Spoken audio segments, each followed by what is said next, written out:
Ini adalah klip yang paling menyedihkan yang pernah saya lihat. Keduanya tertusuk pipa logam dan sekarat, menghitung waktu menunggu ajal. Dokter di rumah sakit juga merasa kaget dengan kejadian di depannya. Mereka belum pernah melihat pasien seperti itu. Setiap orang yang melihat memiliki ekspresi serius di wajahnya. Tapi pasiennya sangat tenang dan ceria. Dia juga bercanda dengan dokter untuk menghidupkan suasana. Pada kasus ini, siapa yang punya permen untuk mengharumkan pernapasan? Setelah itu mereka tertawa singkat. Dokter sekarang sedikit mengerti.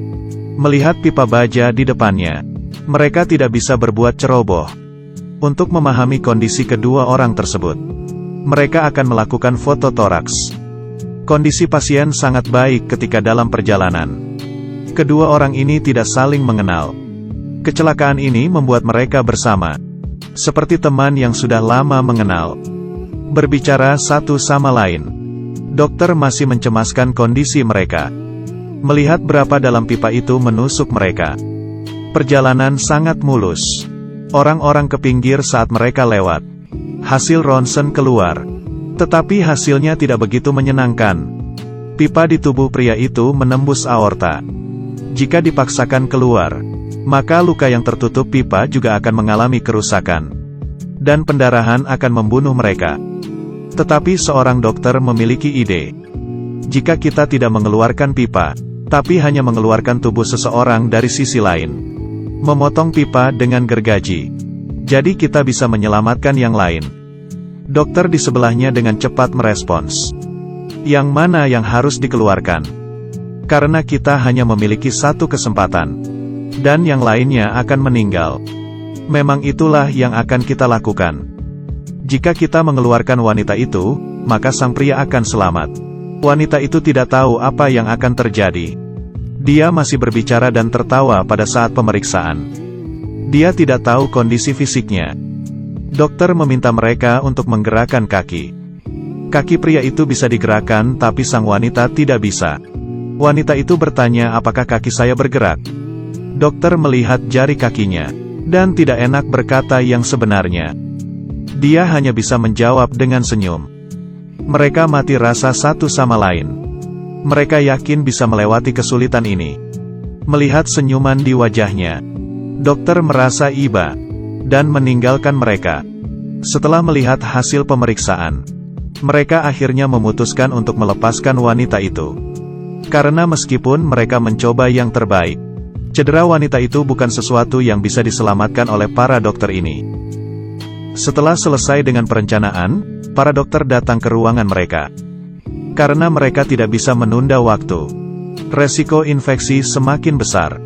Mereka harus segera membuat keputusan operasi tersebut. Setelah mendengarkan perkataan dokter, wanita itu sama sekali tidak marah. Seolah-olah ia menjadi tenang. Tetapi pria itu dengan suara keras berkata, ini tidak adil. Seperti ini sangat tidak adil. Kedua orang bersama-sama meninggal. Tom, kedua cara itu sama saja tidak adil. Melihat wajah dan senyuman wanita itu, apakah dia gugup? Semua itu adalah kebohongan. Tidak ada orang yang tidak takut mati. Namun saat dihadapkan pada pilihan ini, dia tidak berdaya. Melihat wajah dokter, wanita itu hanya punya satu pertanyaan. Apakah pacar saya sudah tiba? Belum, penerbangannya ditunda. Baguslah, Tuhan membantu saya. Dia tidak mau bertemu dengan pacarnya. Dia takut karena dia baru saja membuat keputusan untuk melepaskan hidupnya untuk orang lain. Wanita itu masuk ke ruang operasi dengan senyuman. Sebelum operasi, pria itu ingin meminta maaf pada sang wanita. Wanita itu menenangkannya dengan air mata yang mengalir. Akhirnya dibawa obat anestesi. Wanita itu tertidur. Dokter di samping tidak tega mengatakan, "Mengapa saya pikir seperti saya akan membunuh wanita ini?" Hati mereka merasa iba. Siapa yang tahan melihat kejadian ini? Saat pipa dikeluarkan, wanita itu juga ikut tertarik. Hidupnya perlahan menghilang. Setelah pemisahan itu, arteri wanita itu telah robek seluruhnya. Detak jantungnya perlahan datar. Wanita itu meninggal dengan kebaikannya. Kemudian dokter mengoperasi sang pria. Wanita itu juga ditinggalkan di ruang operasi besar. Pria itu selamat, dan wanita meninggal. Mungkin kita tidak dapat memprediksi apa yang akan terjadi besok. Tetapi satu-satunya yang bisa kita lakukan adalah dengan menghargai setiap waktu. Hal seperti ini akan dialami oleh setiap orang.